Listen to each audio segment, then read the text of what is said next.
ତମେ କଣ ବାଳ ବେପାର କରୁଛ? ଆଲୋ ବାଳରୁ ଭଲ ଲାଭ। ସତରେ? ଆଲୋ ତୁ ଯୋଉ ଏ କେଣ୍ଡା କେଣ୍ଡା ବାଳ ରଖିଛୁ ବୁଝିଲୁ, ତୁ ଯୋଉ ଏ କେଣ୍ଡା କେଣ୍ଡା ବାଳ ରଖିଛୁ ଆଜି ଏଇ ଖୁର ନଗେଇ ସବୁ ଚାଞ୍ଚି ଦେବି ଆଉ। ନାଇଁ ଏଇ ତମର ସେ ନମ୍ବରଟା ଖୁରଟା ଦେଖିଲ ମତେ ଭାରି ଡର ମାଡୁଛି। ସେଦିନ ରାତିରେ ମୋ ବାହା ନଥିଲା ଯୋଉ ଖୁର ମାରିଥିଲ ଏ ଯାଇ ପୁରା ମୋ ଦେହରୁ ଦରଜ ଯାଇନି। ଆଜି ଏଇଠି ଆଉ ଥରେ ରହି ରହି ସେଇଦିନଠୁ ରହି ରହି ରୋହିଣିଆ ଲାଗିଗଲା। ଆଜି ଏଇଠି ମାରିବି ସବୁବେଳେ ଚାଞ୍ଚି ଦେଇ ମୋଲା।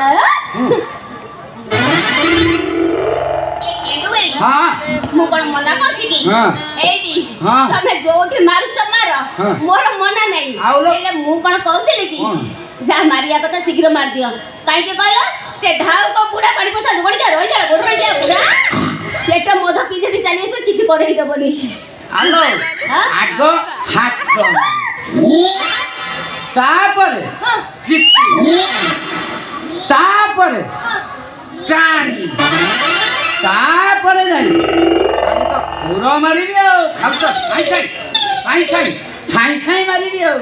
ମୋଲା ଆଗ ହାତ ମାରିବ ତାପରେ ଚିପିବ ତାପରେ ଟାଣିବ।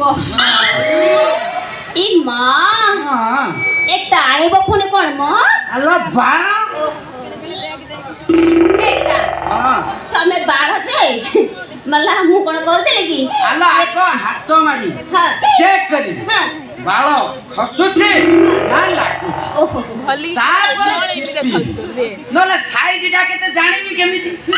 ତାପରେ ବାଳ ଛିଡୁଛି ନା ରହୁଛି।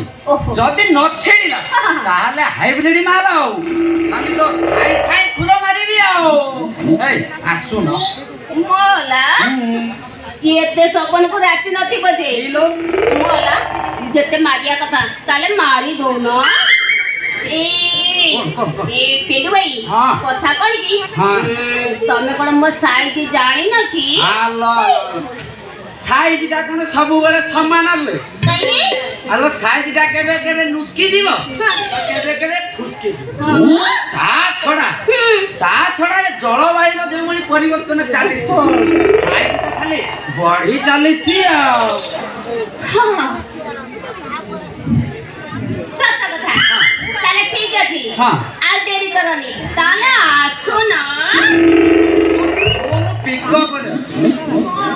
ଟେମ୍ପରେଚର ଦେଖି ମତେ ଲାଗିଲା ମୁଁ ଯଦି ତତେ ନ ମାରି ଶଳାଟି ମତେ ଉଲ୍ଟି ମାରିବ।